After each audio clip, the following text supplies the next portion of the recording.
Thanks for listening to the Pop Culture Cosmos and the PCC Multiverse. Check out more great podcasts today on one of these awesome affiliate networks. You're listening to a Weeby Geeks Network podcast. You're listening to the ESO Network, your station for all things geek. The Tangibound Network. Check it out. TangiboundNetwork.com. Listen to this show, the latest episode, every time. A proud member of the Gonna Geek Network. The opinions expressed are those of each individual. Check out all the other geeky podcasts over at GonnaGeekNetwork.com and get ready, because geekiness begins in 3, 2, 1. On this week's episode, did Morpheus take the red pill or the blue pill?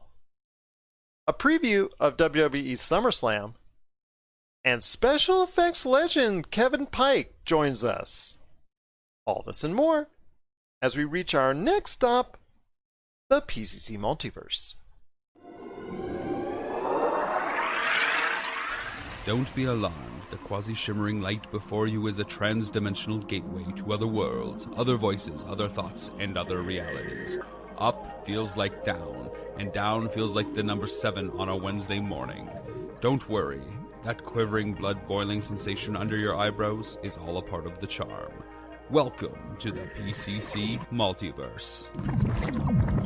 And we're back with another episode of the PCC Multiverse. This is Gerald Glassford from Pop Culture Cosmos and Game Source and the Lakers Fast Break and also Inside Sports Fantasy Football. We truly appreciate everyone out there listening to all of our great shows. And if you can, please give us that 5-star review on Apple Podcasts. We truly appreciate it. Plus, also, well, if you can like, share, subscribe, and do whatever you can, even throw us those Facebook gaming stars at us. We truly appreciate it. But it wouldn't be a PCC Multiverse without my good friend. He is our own Flashpoint Batman of Pop Culture Cosmos. You got to check out what he's doing today at popculturecosmos.com.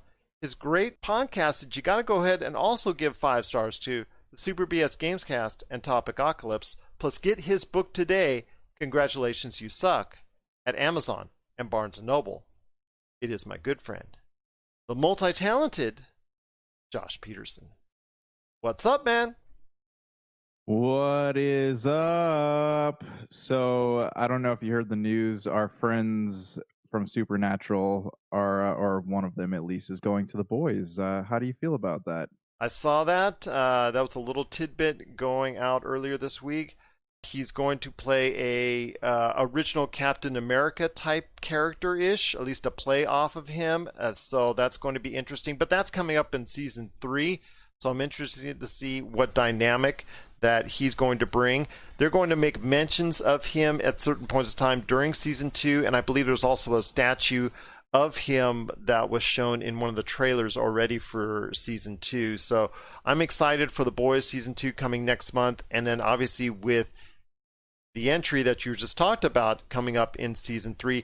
I believe the actor in question is or has worked with the showrunners behind The Boys, so I think that from Supernatural. Eric Kripke. Yeah. He's the creator of Supernatural. Yeah, so there you go. I mean, Supernatural has been on for like 100 years, so definitely you're going to get that kind of Supernatural rub when it concerns The Boys. But yeah, I'm looking forward to it. I'm seeing what kind of dynamic or what kind of mockery they can make of the Captain America character, because a lot of these characters that they come up with and the storylines and things of that nature are direct shots at the DC and Marvel universe. So I'm interested in seeing what's going to come about when it comes to The Boys for season 2 and season 3. But there's also more superhero talk, as today it was announced that Ben Affleck is coming back as Batman in the Flashpoint film. So I want to hear your thoughts on that real quick, with Ben Affleck coming back in the role of Batman. I told you, my friend, I thought the Batfleck still had more life in him. So I'm glad to see this coming back. I'm glad to see him taking the opportunity to come back. And basically, I understand that he wasn't part of some great films as of yet, but I'm hoping that he'll get the opportunity to go ahead and really flesh out a little bit more that Batman character. Well, I think that his love of the part kind of left when Zack Snyder left. It makes me wonder, like, they just said, I've been following Ray Fisher's tweets, and apparently there's an investigation being launched into Joss Whedon and Jeff Johns and how they treated the cast during the filming of Justice League after Snyder left. So who knows what will come of that, but I wonder if that had any leaning on Ben Affleck, or if I know he went back to rehab for a bit. So it's really, I don't know, man, but I am really happy to see that he's getting back in the role.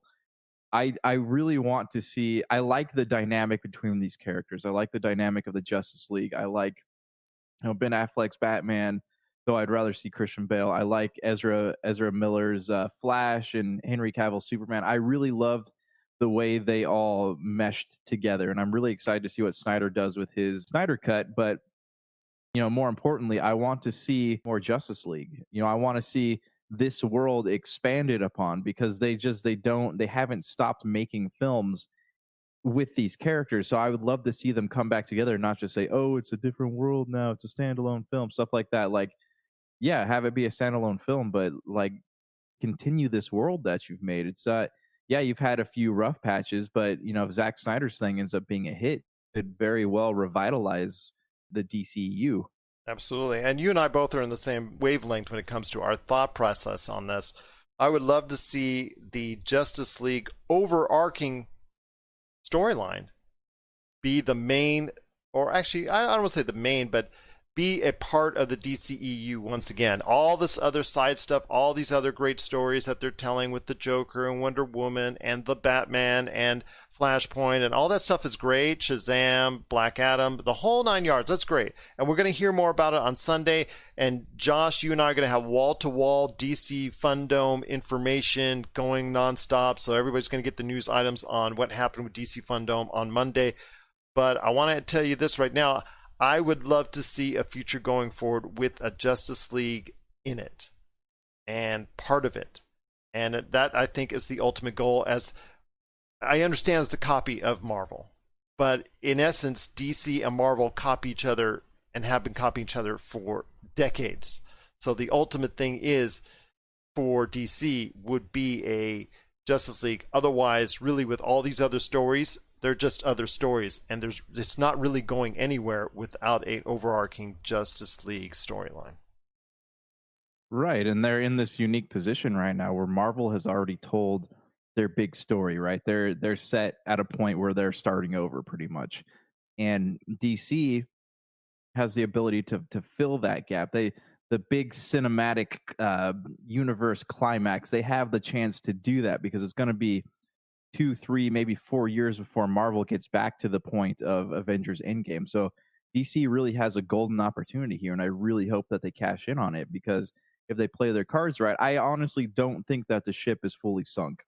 It could, again, if Snyder's cut is successful, this whole thing could be turned around and we could see something completely different.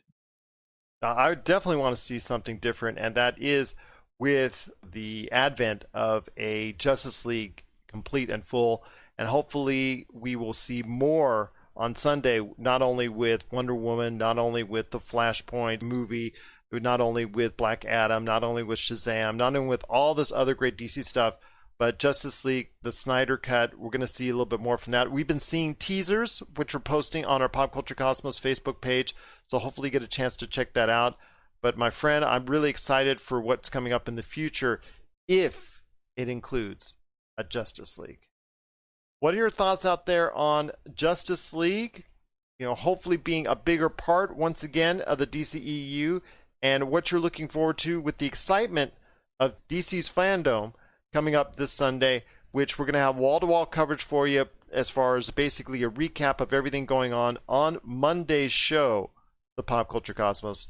If you have any questions on that, or you just want to let us know your excitement, please share us your thoughts.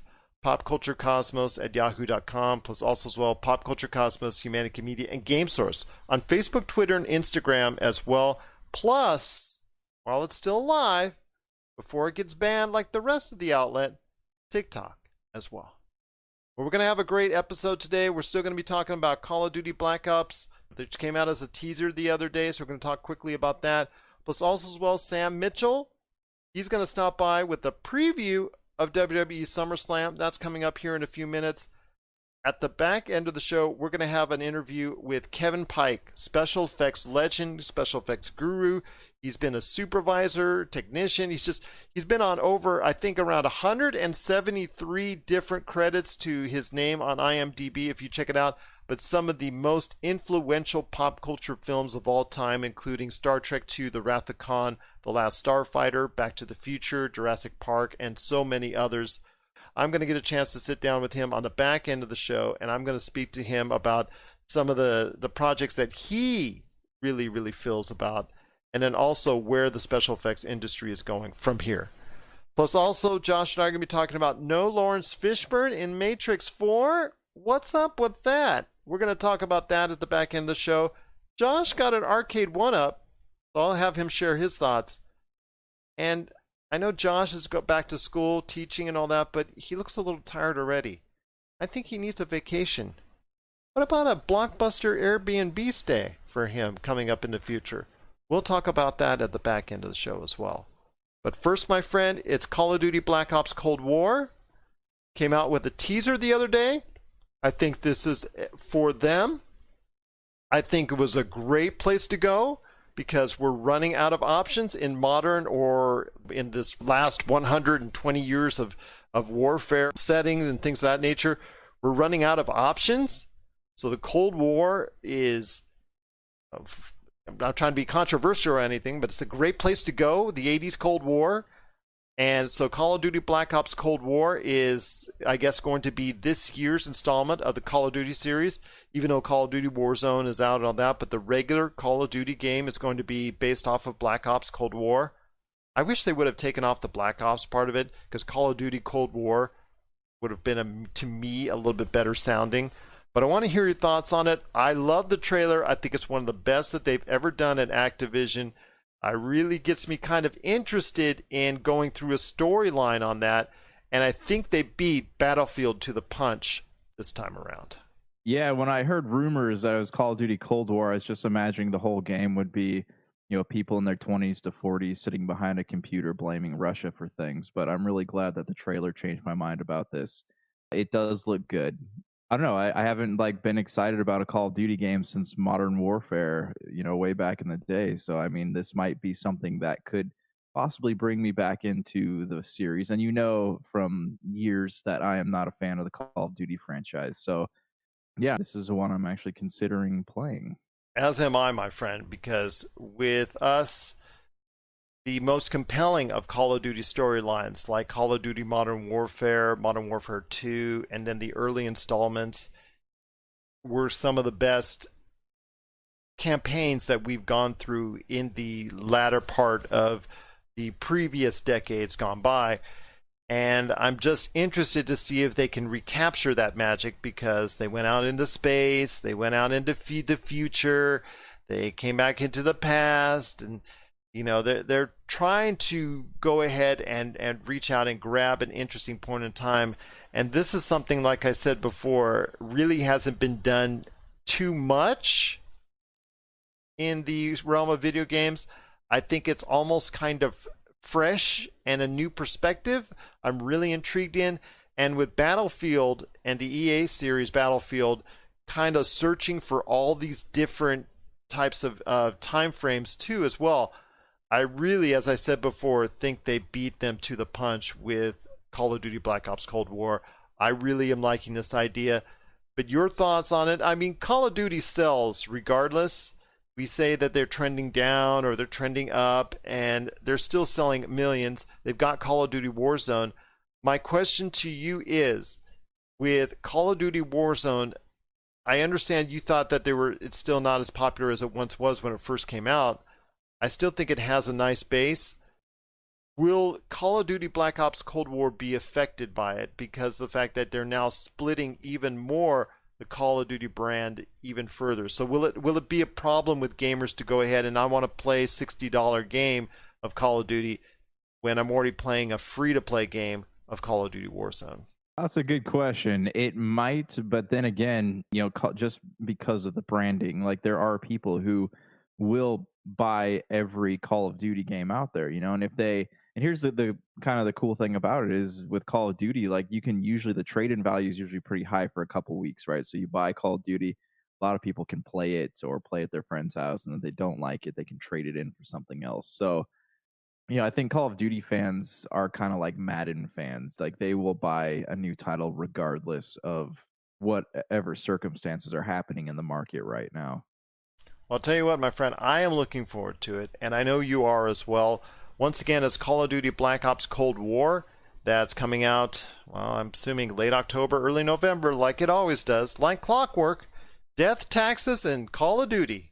Pretty much count on it each and every year. That's coming again to consoles everywhere, and I'm assuming there's going to be a PlayStation 5 and an Xbox Series X.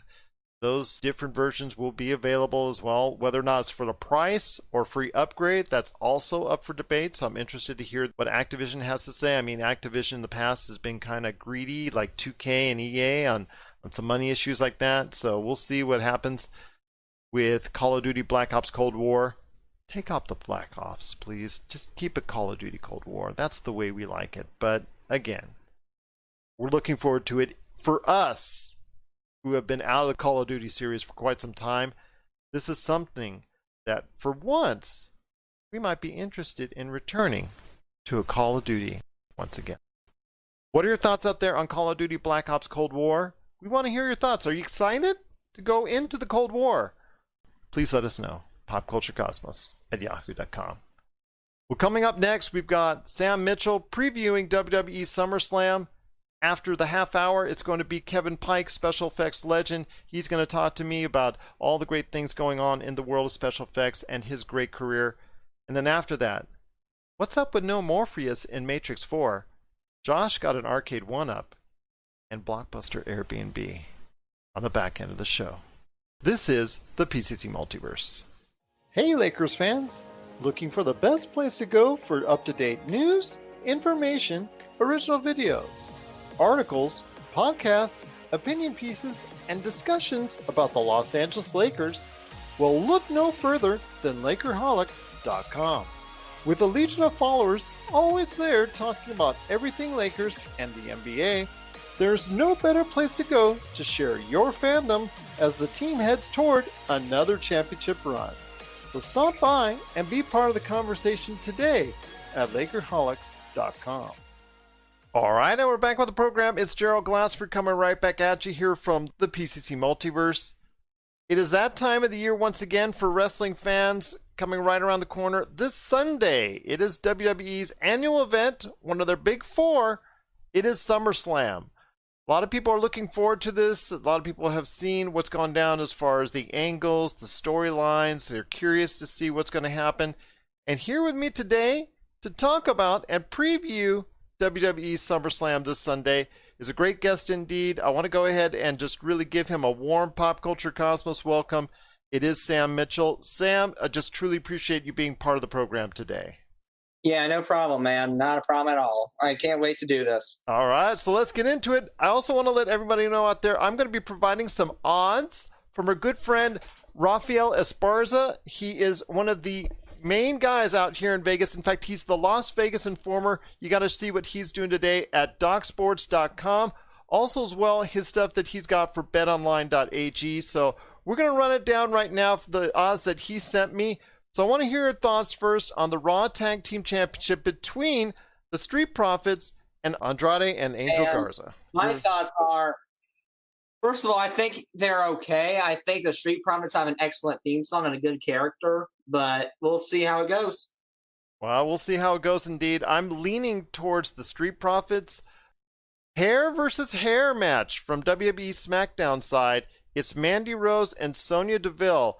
Right now, as far as the odds on it, Rafael Esparza has Mandy Rose as a favorite over Sonya Deville, minus 400 to plus 300. I want to hear your thoughts. Do you think Mandy Rose is going to come out with her hair intact and Sonya Deville is going to get a little bit of a head shave? I think Mandy's going to win. I think it's time for her to get some redemption. She has not gotten it yet, so it's time for her to get some.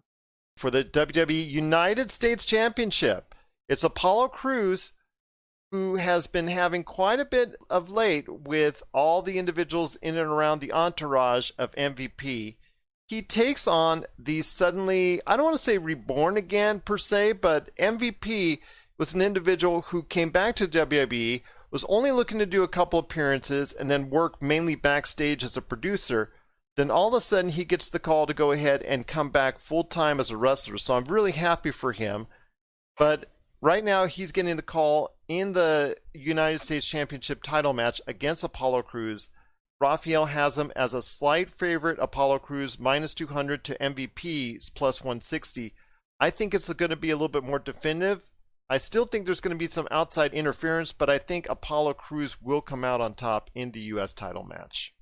I have to disagree. I think the interference is going to be too much, and the Hurt Business will take care of Apollo, and MVP is going to take the title. Well, if that's the case, then that means the WWE is putting a lot of stock in the Hurt Business. And as you've seen of late, they're really gearing up towards bringing factions back, which, as you hopefully you remember, and a lot of people out there remember, that was one of the keys as far as a foundational period for the growth of WWE during the late 90s. Obviously, the Attitude Era. These factions really came to power during that time, so WWE is going back with the Hurt Business and Retribution, among others. Coming up next is the WWE Raw Street Fight, and this is something that is garnered quite a bit of interest between Seth Rollins and Dominic Mysterio, son of Rey Mysterio Jr.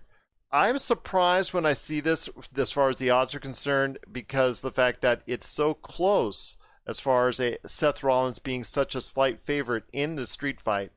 I am personally leaning towards Seth Rollins, but I thought he would be a little bit more heavy favorite because of the substantial background that he has. And Dominic, who is just getting started in the business and is looking to become, I think, a more developed wrestler down the road. But I want to hear your thoughts on this Raw Street Fight from the eye for an eye match, which I don't want to even go into that because of the ridiculousness of that with Rey Mysterio's Jr. quote-unquote eye popping out. But I want to hear your thoughts on the street fight match between Dominic Mysterio and Seth Rollins. Well, I think Dominic's going to win because it's his debut. And I think all I know is every debuted wrestler almost all the time wins. A, and B, I think it's going to be a redemption story as well. I could go off on an hour on this subject because of the fact that WWE's men's division is really not that strong right now. But I'm going to go ahead first off with the SmackDown Universal Championship. Braun Strowman, who is a slight underdog to retain his WWE SmackDown Universal Championship against Bray Wyatt. People still think that Bray Wyatt still has enough cachet and has enough, I guess, uniqueness with his character in order to go ahead and give him another run at a championship. That's what Rafael Esparza is thinking. I'm thinking Braun Strowman at this point in time, but I want to hear your thoughts on the SmackDown Universal Championship between Braun Strowman and Bray Wyatt.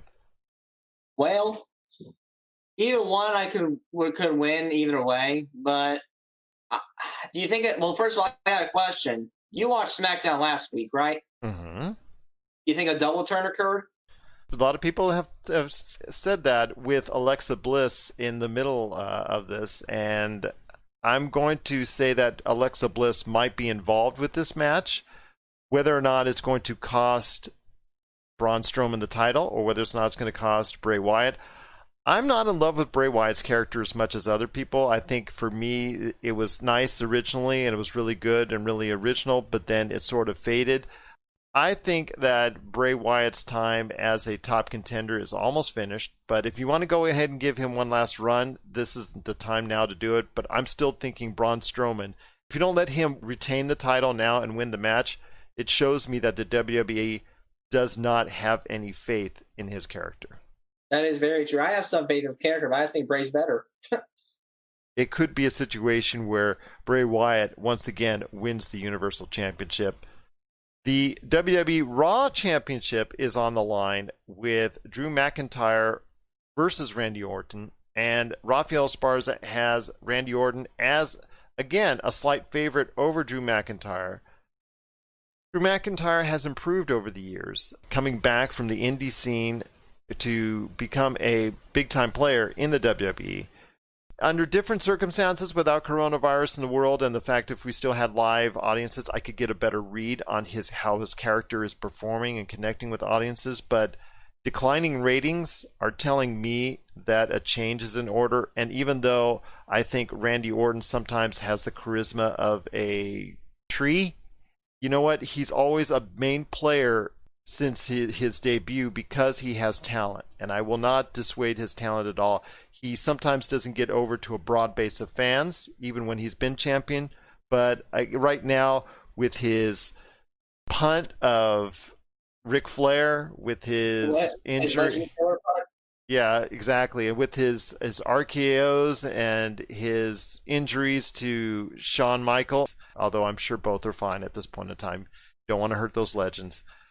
I think I'm going to go with Randy Orton, simply because of the fact he has a lot of momentum right now, obviously stemming from the Edge matches as well. It wasn't the greatest match of all time as they were advertising, but still he had a very good match with Edge recently before Edge went out with an injury. The WrestleMania match wasn't that hot, but right now Randy Orton has a lot going for him. Drew McIntyre as champion hasn't had a lot going for him. I don't even think a lot of fans out there may even realize Drew McIntyre has the championship. So I want to hear your thoughts. I'm leaning towards Randy Orton simply because of the fact that Randy still has a lot of cachet within the WWE, and he's being pushed heavily right now. Yep, everything you said is true. I'm going to go with Randy. If they have the catchphrase, "You'll never see it coming," the audience is going to be shocked because he'll never see it coming. Yeah, he'll never see it coming, and you can post all those internet memes with Randy Orton doing the RKO on random people all over the world. The fact that he's an internet meme in and of itself tells you that he's got more going for him right now than Drew McIntyre. So I do see Randy getting the title at WWE SummerSlam. Unfortunately for me and a lot of other people that had some hope for the promise of Drew McIntyre, I just don't think it's working right now. And overall ratings right now is under 2 million for Raw on a regular basis, which is not a good sign for the company indeed. And I think as the guy who you look towards to holding that championship belt and being the face of Raw, it's not working right now, so a change needs to be made. And last but not least, my friend, I did want to say I want to leave it for last, and that is the WWE SmackDown Women's Championship, and also as well the Women's Raw Championship, with Bayley defending the SmackDown Championship and Sasha Banks defending the Raw Women's Championship against the same individual who won the Battle Royal on Friday on SmackDown and also won on Mondays against Bayley to face off against Sasha Banks. I know it gets all mixed up, but you have to follow the storyline on this, is Asuka. Right now, the Asuka is even money with Bayley at a minus 120.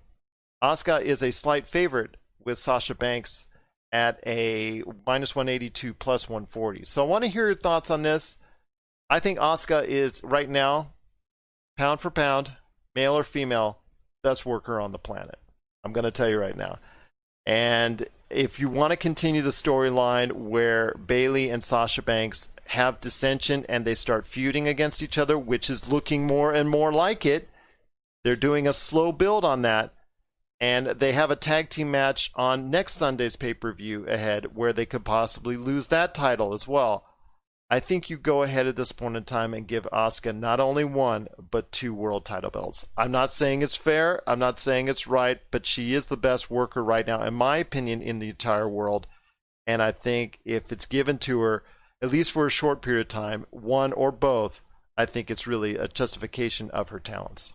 My thoughts is I think Asuka will win one of those championships, and then the other will just capitalize on her. And that's not to be unexpected. It's just the fact that you and I both see down the road, maybe for Royal Rumble or maybe for Survivor Series, Bayley versus Sasha Banks, that becoming a feud at some point in time where each other costs each other their titles respectively. I see that happening at SummerSlam. I see also as well the next week them doing whatever they can as far as mishandling or whatever, some dissension and costing their tag titles. But again, their dynamic is working very well, and it's one of the very good positives that's coming out of Raw and SmackDown. So you've got to be careful about how you want to play this out. They're going to lose their titles at some point in order to go ahead to start a feud between each other, but you're not sure when that's going to happen. So I'm interested to see how that dynamic is going to happen. So Asuka, I think, is going to at least win one, but I would have her win two just to get that dissension started along the way. Well, I want to thank you so much, Sam. It's been a pleasure having you on. I wonder if you can come back again at some point in time and talk to me about more WWE. I'll tell you what, I would love to have you on for a Royal Rumble preview if that sounds good to you. Sure. Royal Rumble preview next year? Yeah. Sounds good. I'm looking forward to it already as we go ahead forward with WWE SummerSlam right now, Survivor Series in the future, and Royal Rumble going forward, as hopefully we get to a better sign for the wrestling world and our world as a whole, coming up with more great wrestling action. And we'll go ahead and preview it for you, all the major stuff going on in the world of pro wrestling and sports entertainment right here at the Pop Culture Cosmos.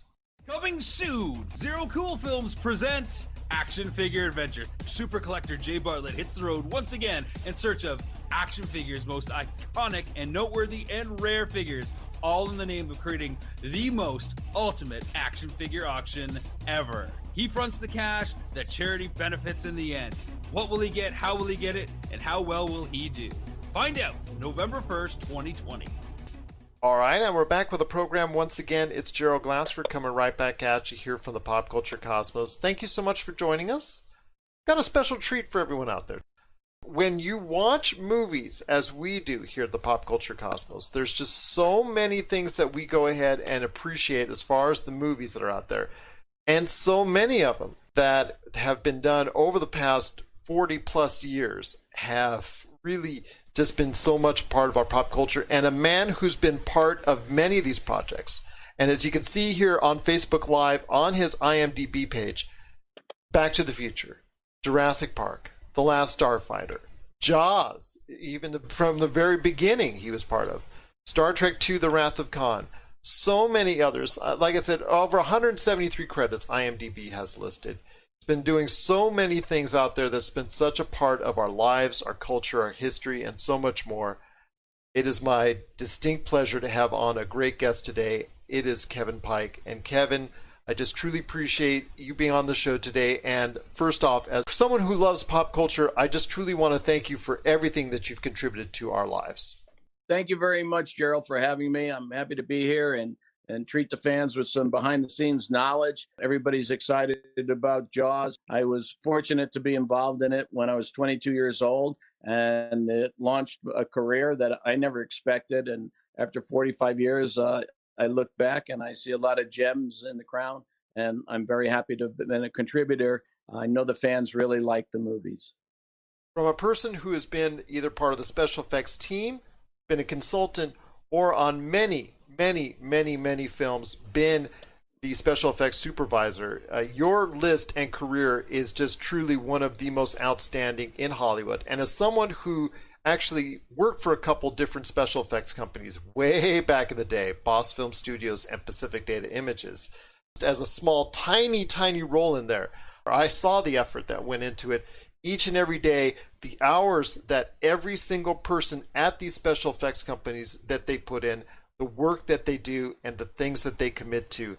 And like you said before, the things that you've been part of, can you just at this point in time just sit back and just truly appreciate everything that you've done for the movie industry? I take a moment every now and then to look at some of the pictures, some of the posters, the awards from time to time, and a lot of things didn't always go as well as you'd like because it's special effects, but I'm very happy when I take a look at the body of work. I know that the fans like it. They always have questions about one film or the other, and I'm happy to answer them. Hard work pays off. It does indeed. And again, you've done such great work over the years, and I know you get hit upon by numerous fans out there, numerous people and individuals such as myself that want to say, you know what, I love your work in this movie. I love your work in this television show. I love your work in this movie. And I know that you get hit up with all the same requests for a great majority of your work. I mean, many of the work was just recently highlighted in our top 100 films of all time on many of the movies that you were part of. I want to ask you this. Is there one movie that you think deserves more love? I've got one in mind from your list I want to talk to you about more, but with all the great films that you've been a part of, is there one that you think deserves a little bit more love than what it gets? There are three that I feel are really gems that I don't always get questions on, but I really love the way the movie came out, or some lesson I learned, or just the thrill of working with that director. The first one is Last Starfighter, and that's because it happened to be the first big show that I landed, and it was baptism by fire. I wasn't necessarily over my head, but I was scrambling every day to get the gags the way they wanted them. I learned a lot. It came out well. They're coming out with a 4K, and they've just granted me a commentary track on it. So I hope you all look forward to that. The other one that I'm really fond of is Tim Burton's movie called Ed Wood. It was so soft-spoken, but it was black and white.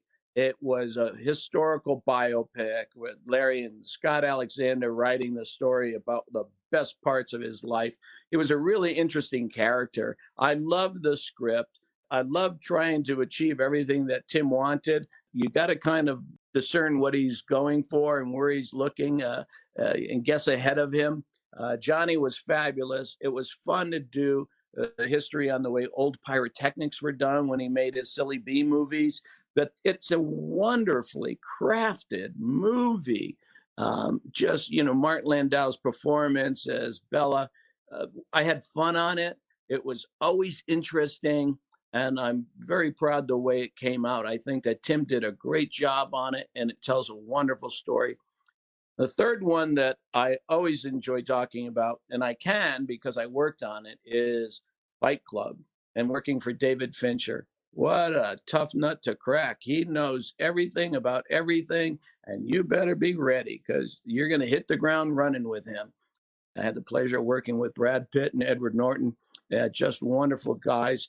A lot of hard work, a lot of detail in everything that David does. I was pleased that he asked me again after the show to work with him on a music video by A Perfect Circle called Judith, which was just as difficult as it was when we were working on Fight Club. But those three movies, I don't always get questions about. But if I had $1 for every time somebody said, "Oh, you did Last Starfighter? I love that film." Well, I do too. And I'd be very wealthy if I could compensate. I hear you on that. And Fight Club and The Last Starfighter were both very influential films for altogether different reasons, but they're both still part of our pop culture and very excellent films. But Ed Wood is something that was the one I was going to point towards you. I said I had one in mind, and that was the one I was going to talk to you about, because Ed Wood, like you said, I saw it in the theaters. I saw the imagery. I saw the quirky way it was approached, and it was approached in the best way to deal with his life, the way he perceived things. So your crew, just from all aspects, from Tim Burton to Johnny Depp, like you said, just approached it in the best way possible. One of the parts about working on Ed Wood was the fact that you got to study Ed Wood. You got to learn who Ed Wood was. You got to go and watch all of his movies and realize that here's a guy that said, we're going to make the movie. It's like when Johnny says, roll sound. We don't have sound. All right, well, then roll film. It was just that character who Ed Wood was. It was just wonderful to learn about his life. And he just kept doing the best he could to get his films made. And it was a wonderful story. When I first heard the concept about this guy who is a little perverse in his lifestyle, and then they're going to make a movie about him. Then you got Johnny, and then you got Tim, and it all just comes together. I enjoyed working with Corla Pandit. It was just a cast of characters that were so unique, and it was a lot of fun. And I love biopics, and I love learning about this guy. Absolutely. And Martin Landau, who you mentioned earlier, he received an Academy Award for Best Supporting Actor, if I remember correctly, for that role of playing Bela Lugosi. You do. And, yes. And it was just such a great pleasure to see that movie in the theaters. I can honestly say I'm one of the few that actually saw that movie in the theaters, so I have a great appreciation for it. Because when you have in the modern era those films that accentuate the black and white experience and do it right, it's truly something not only from a nostalgic standpoint that's wonderful to see, but also an appreciation and homage to what we've seen before. Let's talk about Martin Landau. Here's a veteran that knows everything he needs to know. He took to that character so genuinely. And one of the things that Tim said we're going to do is have this battle with the octopus in this pond. One of the things that most people don't know is we went to the same location that Ed Wood filmed in and did the same stunt with making the pond by using sandbags and loosely lighting it with headlights. And we had the luxury of making the water warm for Martin. I hope he appreciated that. And doing that whole scene where he had to improvise because the octopus didn't work. And Ed Wood had to say, just fake it, wrestle around, and we'll make something happen. Academy Award worthy, definitely. Just a genuine pro. Sometimes you actually was more difficult, I would imagine, because in real life, these situations went awry or with the way that it was directed. So you not only had to create a situation where these scenes in context had to not work perfectly. They had to mess up. They had to look like it was B grade. And sometimes that's even harder than doing something straight in and of itself. You're right about that. When we had to fly the flying saucers over the models, we had to research what they looked like and how the old people did it back then. And, we had to research the pyrotechnic methodologies and what they used back then and still make them look, they had to be safe, of course, but it had to contribute to that look, which was done years before. And that historical part of it was so enjoyable. It was just like reading a good book. And we had a lot of fun matching some of the old pieces and old props, things like that. It was just all good. All good indeed. Once again, I'm speaking to Kevin Pike. He's a special effects, I guess you could probably say this, legend. Supervisor. Their supervisor, legend, guru, whatever you want to say. He is, again, someone so influential in the world of special effects.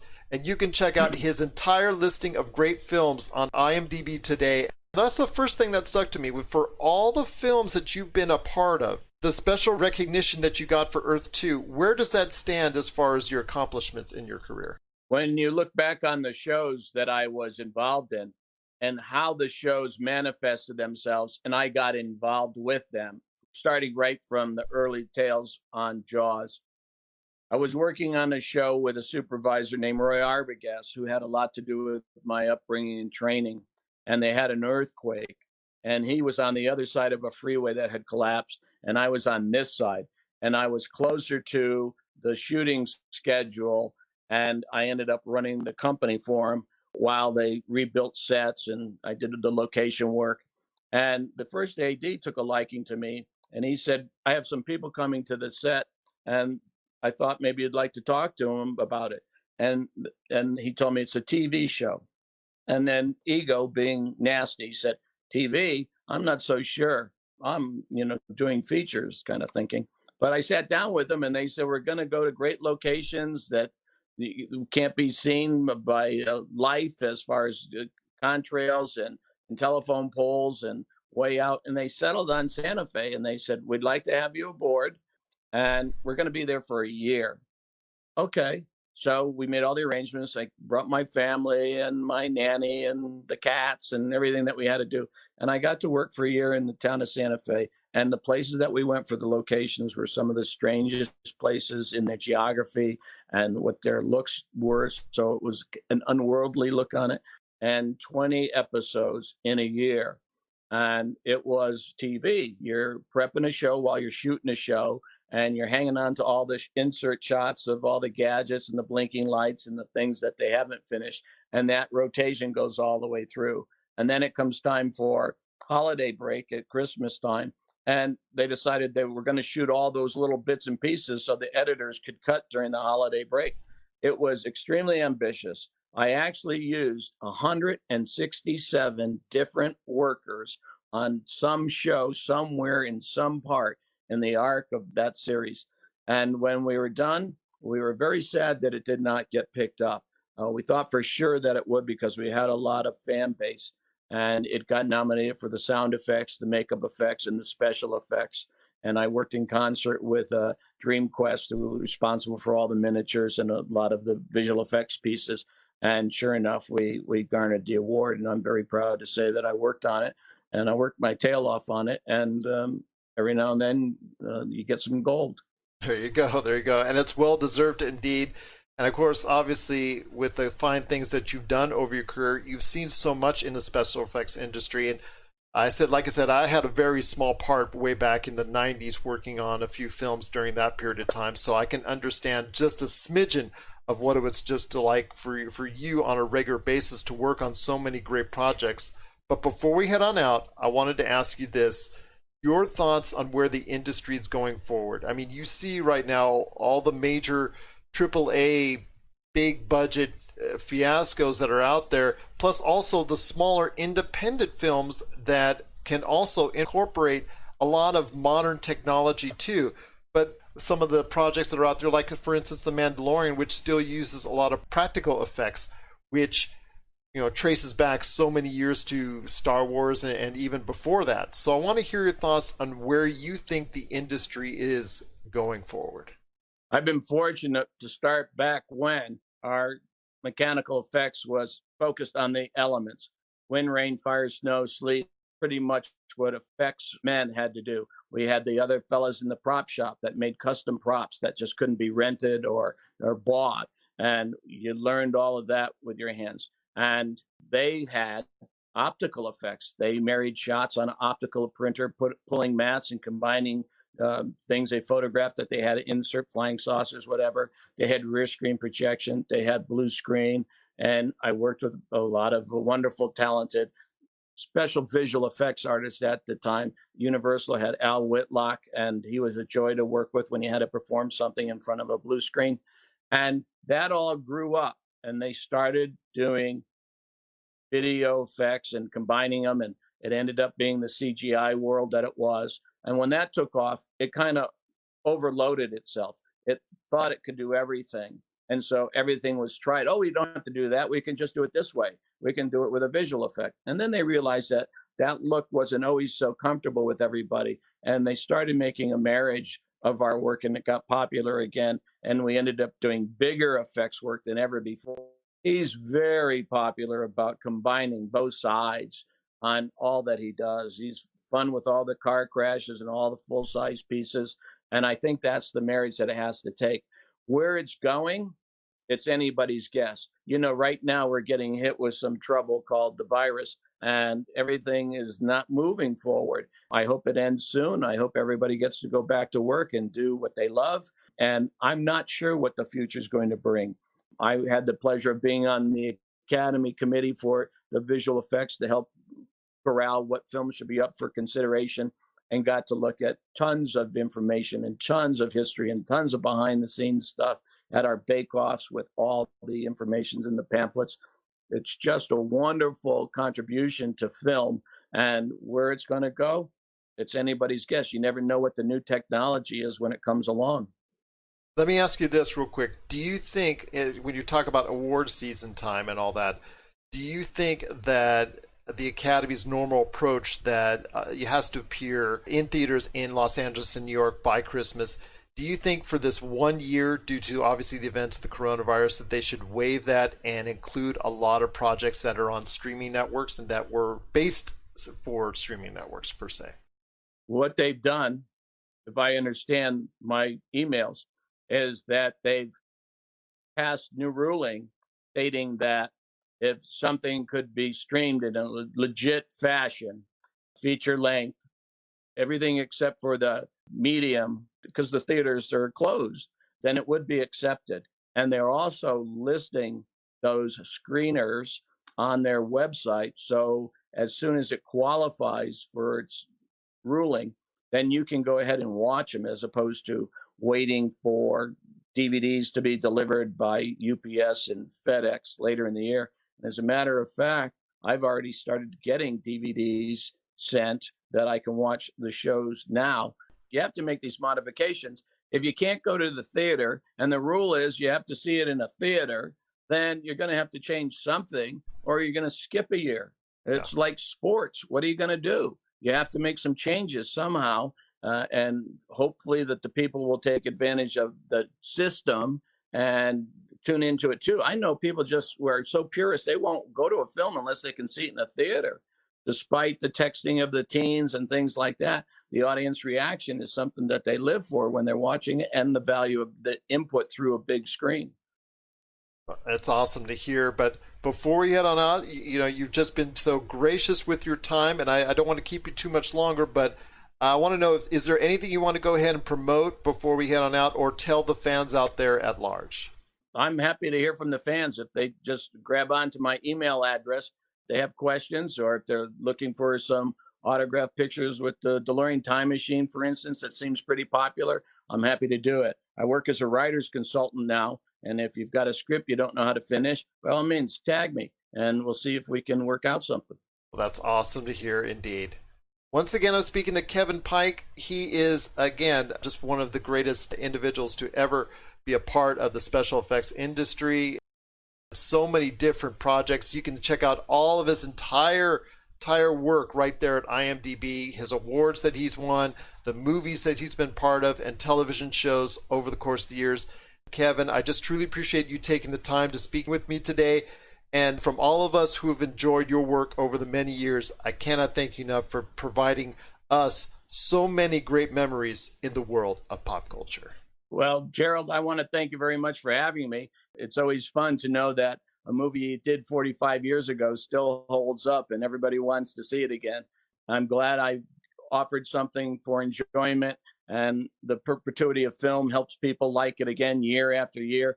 Gosh, Back to the Future's on TV every day somewhere. So joy to the hearts, and appreciate the fondness and reciprocation. If I can do anything to help you, I appreciate it very much. Thank you, Gerald. Thank you so much for being part of the pop culture cosmos. If you need your video game fix, be sure to check out Retro City Games. Located in Town Square on Las Vegas Boulevard or in Henderson, Nevada, Retro City Games has the cure for all your video game vices. Retro games and games for current consoles, Nintendo, Sega, PlayStation, Xbox, and more. Retro City Games has all the staples from any library and some highly collectible offerings too. So pick up a few games today at Retro City Games in Town Square on Las Vegas Boulevard or in Henderson, Nevada. Retro City Games is your video game metropolis. And we're back to close out the show. This is PCC Multiverse. Want to thank so much Sam Mitchell for previewing WWE SummerSlam, and Kevin Pike for stopping by on the show, talking about all the great things going on with special effects. My friend, before we head on out, I want to talk to you about Lawrence Fishburne in Matrix 4. He was quoted the other day at news outlets stating that he was not asked to be a part of the Matrix 4, which I believe Lana Wachowski of the Wachowskis is directing. It's only one Wachowski this time around. So I want to hear your thoughts on Morpheus. While he's not at the level of Neo as far as importance in the Matrix, I still think for me, he is an integral part of the Matrix. And if you're going to have Keanu Reeves, if you're going to have Carrie-Anne Moss, if you're going to have Jada Pinkett Smith, why not have Lawrence Fishburne in there as well? Okay, question, and refresh my memory on this. Didn't Morpheus die in The Matrix? Well, if you believe the storyline, and if you believe canon, which the Wachowskis approved, he, I think, perished in a storyline in one of the video games. I think The Matrix Online, if I'm not mistaken. I was reading up on that earlier this week. Why would you do that in an online video game? So this is weird to me. Lawrence Fishburne, like this is, and I might be the only one, but when I think about The Matrix, I don't even think about Keanu Reeves. I think about Morpheus. Just like how menacing and intriguing he was. So it seems weird to me that they wouldn't have him. But then again, like Morpheus kind of lost his significance once Neo became all powerful. And that was like, I remember watching Revolutions, and like I could care less about Morpheus because I was too busy like wondering why they made Neo as powerful as he was and kind of turned him into God. And I didn't really, it kind of removed all the care I had for the character. So yeah, it's weird that there's no Morpheus in there. Is Trinity coming back? Did you say that already? Yep. Jada Pinkett Smith's coming back, Carrie Ann Moss, of course Keanu Reeves, but no Lawrence Fishburne. Yeah, I wonder what the circumstances were behind that. I think he was a little bit sad. I don't know if he's a little bit bitter, but I think the way it was phrased or the way it was quoted, it just seemed like he could have been part of it. Like maybe he wanted to be a part of it, but unfortunately either the storyline or something didn't work out, money issues or whatever. You know, you never know really truly 100% behind the scenes what goes on in Hollywood. But it is unfortunate that we have no Lawrence Fishburne in Matrix 4, so...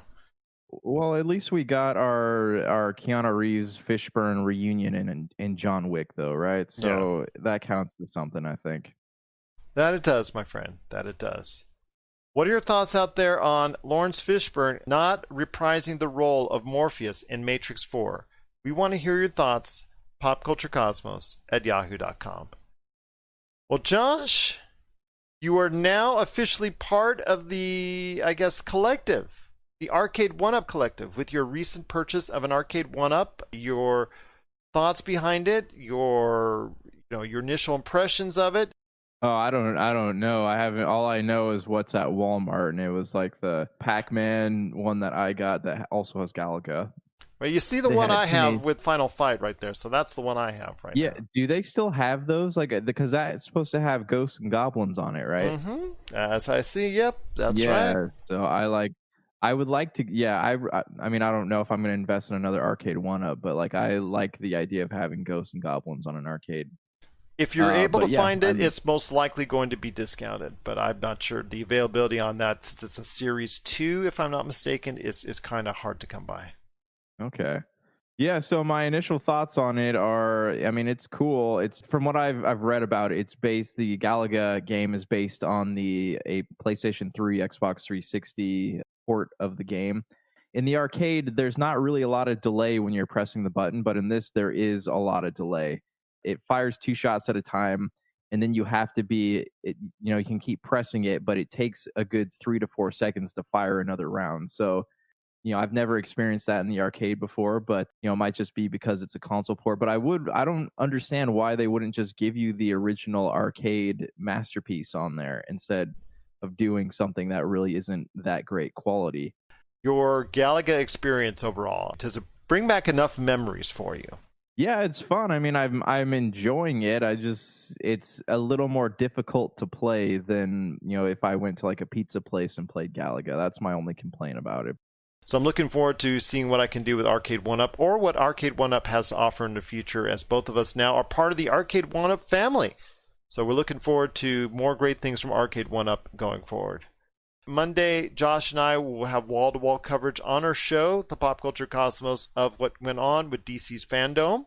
Also, if you want to get a chance, please check out our shows, The Inside Sports Fantasy Football, which is back with Chris Lardieri.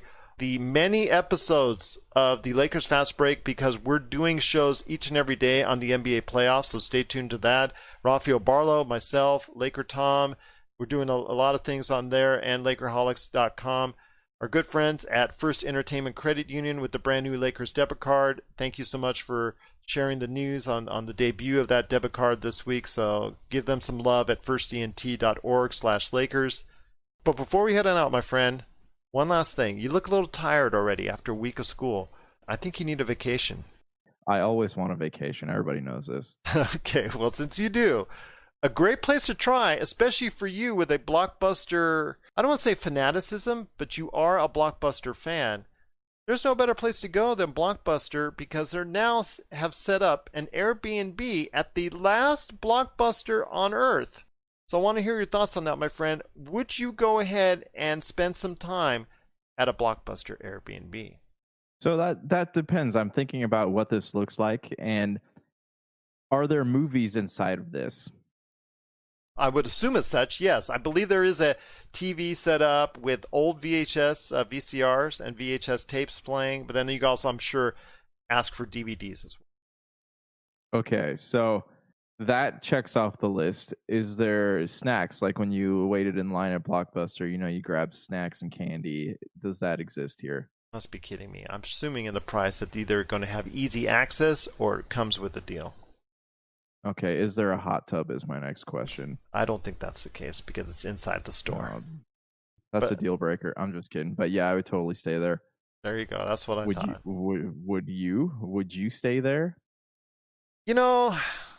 I'm not as much of a Blockbuster fan as you were. I didn't frequent it as much. I did frequent it, but I didn't frequent it as much as you did.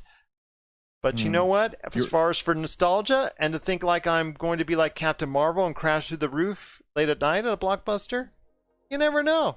I could have some fun at a Blockbuster Air BnB. So I just want everyone to know that Gerald pretty much admitted he's a Hollywood video guy. So, let the shunning commence. I ran Game Crazies. What do you expect? It's a sister company. Okay, that makes sense. So for Josh Peterson, this is Gerald Glassford. It's another beautiful day in paradise right here in the PCC Multiverse. Thank you for listening. And here's hoping you have yourself a great day.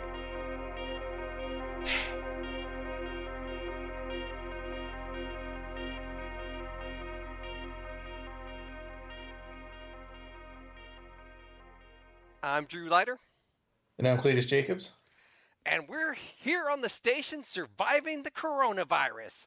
Since you guys are probably quarantined there down on Earth, we'll let you know we got DC news, comics, television shows we're going to be talking about every week. Come join us every week on the Earth Station DCU podcast here on the ESO Network. You're listening to a Weeby Geeks Network podcast. This has been a broadcast of the ESO Network.